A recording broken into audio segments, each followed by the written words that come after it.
বাংলাদেশের দ্বিতীয় বৃহত্তম থানা। আল্লাহ যদি সুযোগ দেয়, আমার ক্ষমতায় বের পাই, বাংলাদেশ জামাত ইসলামী এটা আমি 1 মাসের মধ্যে আদায় করে নিয়ে দিতাম আমি আমার আমিরে জামাতের কাছ থেকে। আমি এই মনিরামপুরের প্রশাসনিক যে কষ্ট হয় এটা আসান থাকবে একটা, কিন্তু মনিরামপুরে প্রস্তাবিত রাজগঞ্জকে থানা করার জন্য আমার যা যা প্রয়োজন তাই করবো আমি আপনাদের সামনে ঘোষণা দিলাম।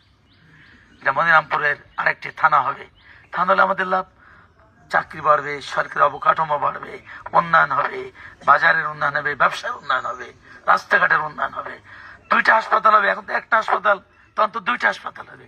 তাহলে 2টা হাসপাতালে দ্বিগুণ মানুষ সেখানে সেবা পাবে না। এই জন্য এটা আমি আমার বাড়ির সামনে আপনাদের সাক্ষী রেখে এটা বললাম। এই কথা পরত দিলে সারা মনিরামপুরের পশ্চিমাঞ্চলের মানুষ খুশি হয়ে যাবে যে আমার কাছে কেউ দাবি করেন এর মধ্যে।